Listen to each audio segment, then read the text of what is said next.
우리가 기세다고 하는 것을 조금 잘못 쓰고 있는 것 같아요. 보통 기세다고 하는 사람들의 특징을 보면 이건 아닌 것 같잖아요. 왜 그렇게 말씀하셨어요? 제가 이거는 정말 부당하다고 생각합니다. 그냥 성격 자체가 안 좋은 경우가 많거나 굉장히 속은 약한 사람들이 되게 많은 경우들이 있죠. 이게 사실 오히려 약한 강아지들이 막 으르릉거리면서 더 많이 짖잖아요. 정말 기가 센 사람들, 심지어 얼굴은 굉장히 순박해 보여도 정신이 강한 사람들은요, 사실요 쉬워요.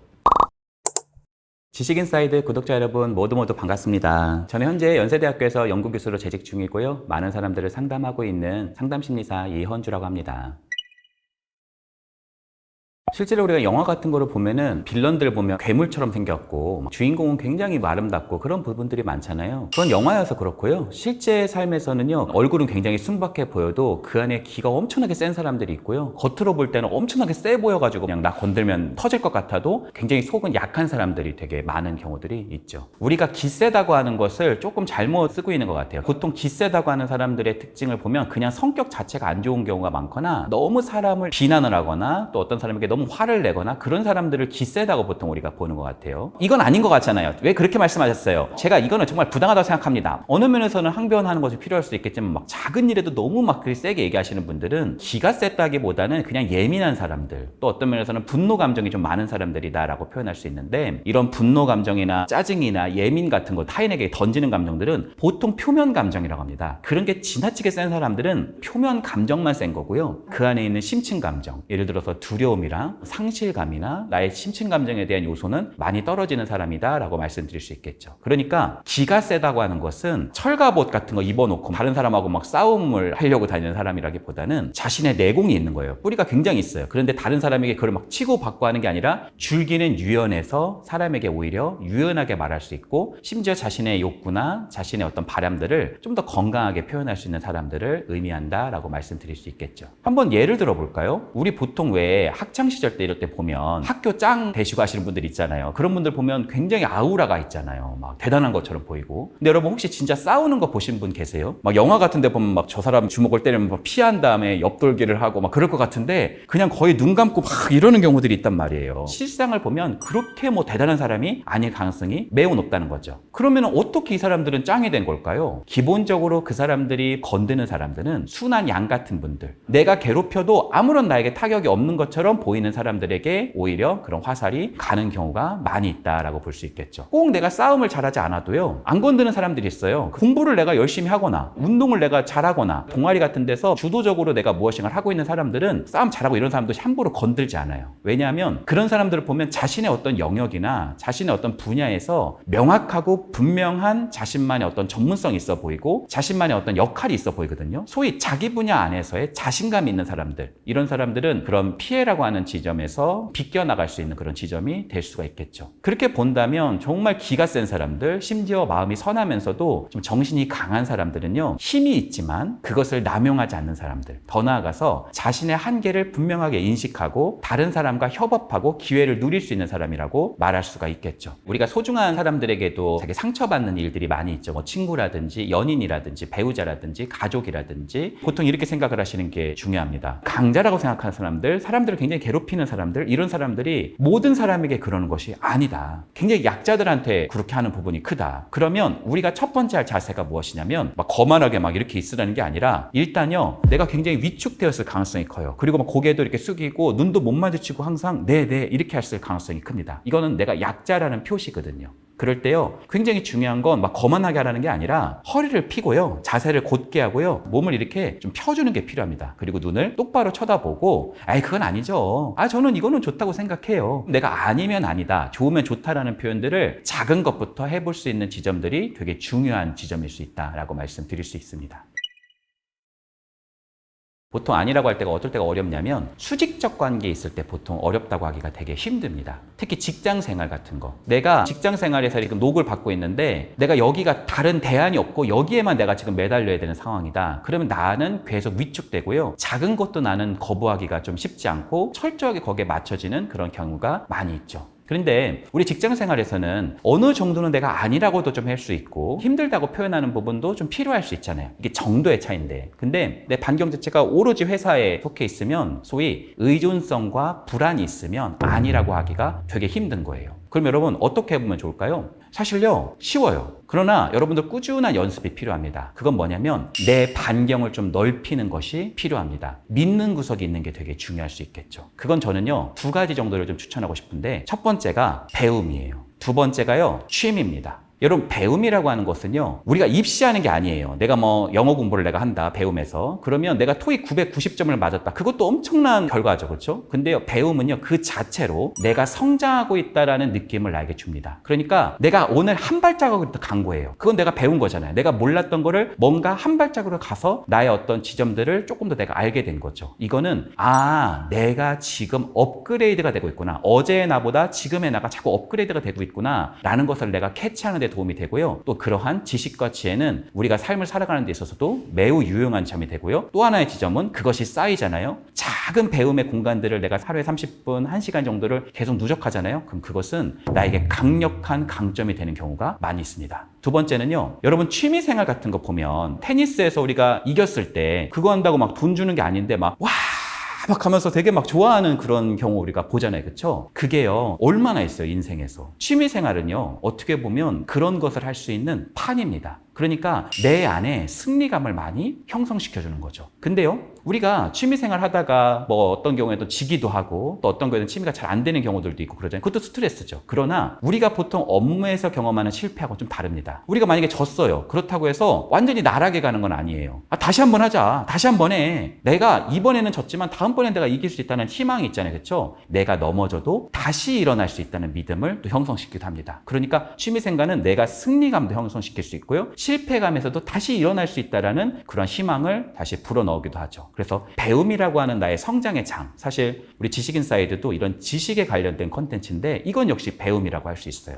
그리고 관계도 배우는 겁니다. 그렇기 때문에 여러분들께서 이 배움이라는 장을 어제보다 오늘 내가 한 발자국이라도 가겠다. 어떻게 보면 내 안에 있는 여유로움과 좀 장기적 안목을 갖게 하는 데 토대가 되고요. 그런 지점이 생겼을 때 내가 조금 아닌 건 아니다, 좋은 건 좋다라고 표현할 수 있는 그런 지점이 좀 생길 수 있죠. 그리고요, 그런 사람들이요, 어떻게 보면 다른 사람이 볼 때도 이 사람은 뒤에 뭐가 좀 있나? 이 사람은 뭐가 좀 특별한 게 있나? 이런 생각들을 보통 가지게 되는 경우들이 많아요. 그리고 나의 배움이나 이런 취미의 장들은 내 안에 대안의 장소를 놓게 함으로써 내 삶 자체에 대한 전체적인 조망을 해보고 전체적인 안목을 짜게 하는데도 매우 도움이 될 수 있다는 점 말씀드리고 싶습니다. 사실 사람에게 진심을 다해서 정말 그 사랑을 부여넣는 관계가 엄마와 아이 관계 아닌가 싶어요. 물론 이제 아버지도 계시지만 이 모성이라고 하는 것이 정말 우리가 또 많이 주목하게 되잖아요. 근데 이제 처음에 아이가 태어나면 굉장히 무력한 존재로 태어나잖아요. 1살까지 걷지도 못해요. 막 누워있어요. 사실 모든 포유동물 중에서 인간만큼 무력하게 태어나는 존재가 정말 흔치 않거든요. 근데요, 이 아이가 그냥 존재만으로도 예전엔 참 아름답고 좋았는데 우리 아이가 걸음마를 하기 시작을 해요.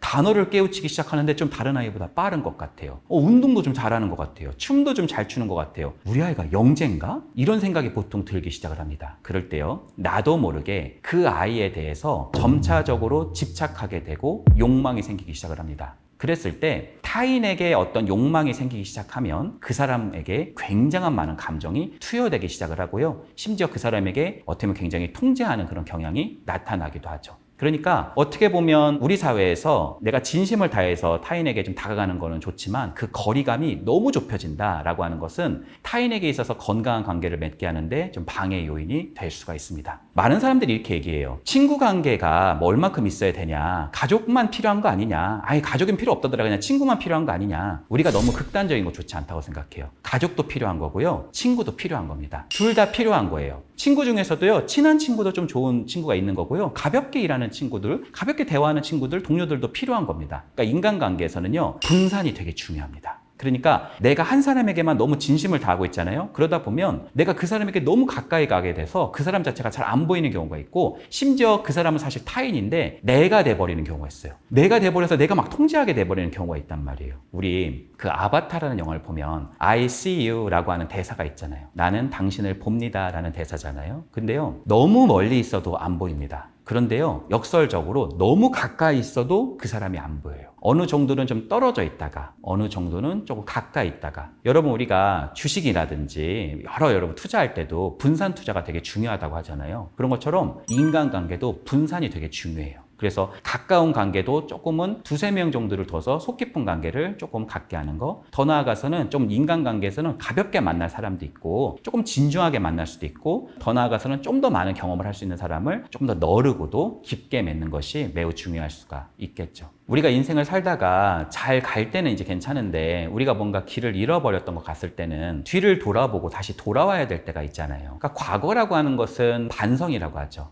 우리의 어떤 성찰 능력을 형성시키고 반성하게 되고 성찰하게 함으로써 우리 인생을 더 풍요롭게 할 수 있는 지점이 되죠. 그러나 이게요, 너무 과해지면요, 삶을 살아가는 데 있어서 오히려 넘어가지 못하게 만들고 후회로만 점철되게 만드는 어떤 독이 되는 경우들도 많이 있습니다. 삶에서 백미러도 필요하죠. 그러나 백미러만 보고 살아갈 수는 없습니다. 어디까지나 삶은 앞을 바라보고 살아가는 것이 매우 중요하다고 할 수 있겠죠. 현재의 나 그리고 한 스텝의 나를 바라보고 하는 것이 매우 중요하다고 말씀드릴 수 있겠네요. 그러니까 과거를 통해서 우리가 어떤 것을 생각해보고 뭐 성찰해보고 하다 보면 내가 왜 그때 그런 선택을 했을까? 근데 그때 진짜 왜 그런 말을 했던 거야? 라는 어떤 후회 속에서 살아가면서 왜라는 그런 질문을 나에게 던지는 경우가 많아요. 이거는 나에게 위축감을 형성시키고 나를 되게 비난하게 만들고 삶을 살아가게 하는데 이 의욕을 많이 떨어뜨리게 할 수 있습니다. 그러니까 내가 만약에 어렸을 때 내가 그런 게 아니다. 난 어렸을 때 엄청난 트라우마적인 상처가 있었다. 내가 막 굉장히 거절감을 많이 겪었었다. 그런다면요, 과거로 내려가서 그때 거절감을 겪었던 나를 충분히 수용하고 애도하는 것도 필요하죠.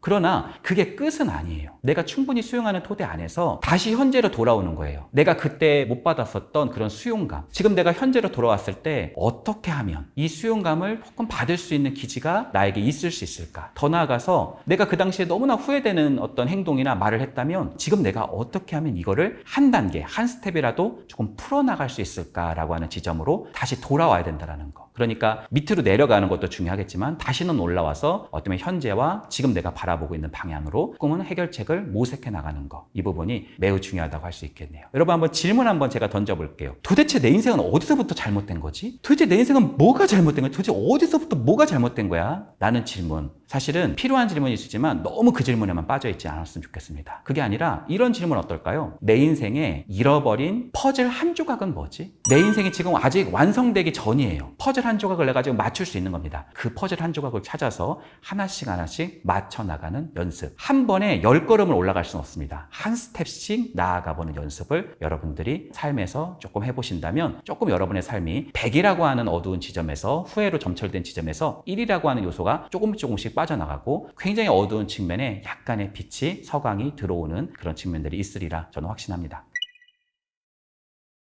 사실 그릇이 큰 사람과 그릇이 적은 사람들은 어떻게 보면 다른 사람을 수용할 수 있는 토대가 큰 사람이다라고 말씀드려도 저는 과언이 아니라고 생각합니다. 그러니까 무슨 말이냐면 진짜 멘탈이 센 사람들은요, 다른 사람이 말하고 있는 굉장히 찌를 것 같은 말들, 또 불안을 막 던지는 상황에서도 굉장히 내가 안전한 기지가 될 수 있는 사람을 말해요. 그러니까 이거를 판별할 수 있는 좋은 질문 중에 하나가 뭐가 있냐면, 여러분 잘 되고 할 때 리더이신 분들이 계시잖아요. 근데요, 내가 진짜 멘탈이 강하신 분들은 그런 리더일 수도 있지만 어디서 리더냐면 굉장히 힘든 일이 생겼을 때 사람들이 믿고 따르는 사람이에요. 이게 가족일 수도 있고 회사일 수도 있고 사회일 수도 있어요. 그러니까 여러분 이런 질문 해보셔도 좋아요. 정말 어려운 일이 생겼을 때, 그런 일이 닥쳤을 때 사람들이 나를 믿고 따르는지, 이걸 잘 보시면 좋아요. 굉장히 온화한 리더십이고요. 어려운데도 불구하고 이 사람은 단단하다라는 걸 사람들이 아는 겁니다. 그런 사람들이 그릇이 센 거예요. 실제로도 그런 사람들이 멘탈이 센 겁니다. 그러니까 이 사람이 유연하게 할 수 있는 까닭은 뭐냐면, 굉장히 그런 힘이 많아서 이씨 내가 뭐 건들기만 해봐, 이게 사실 오히려 약한 강아지들이 막 으르르거리면서 더 많이 짖잖아요. 사실 정말 멘탈이 센 사람들은 여유롭고 어떻게 보면 넉넉하게 그 사람을 수용할 수 있는 태도, 또 그 사람을 너무 적으로 봐서 작은 거에서 다투고 그러는 것이 아니라 오히려 그거를 품고 수용하고 이해할 수 있는 터전, 이런 것들이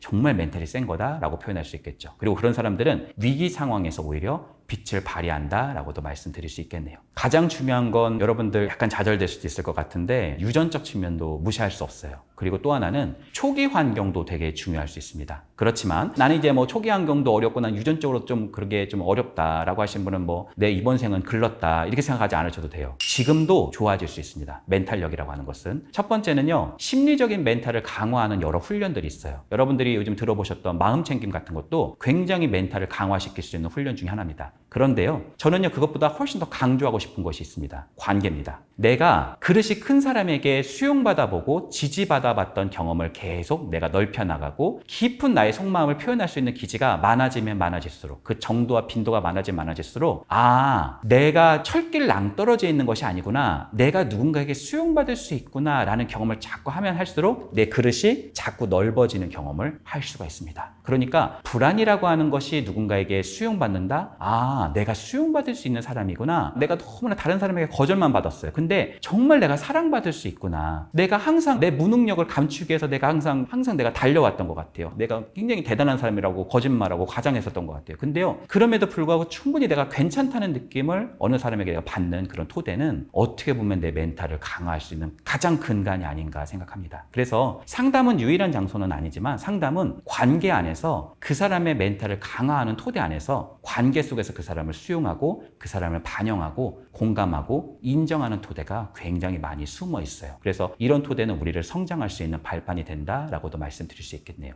불안을 뒤집으면 도전입니다. 그리고요, 좋은 사람은 여러분의 불안을 딛고 도전하게 하는 굉장히 중요한 발판이 된다는 거 여러분에게 말씀드리고 싶네요.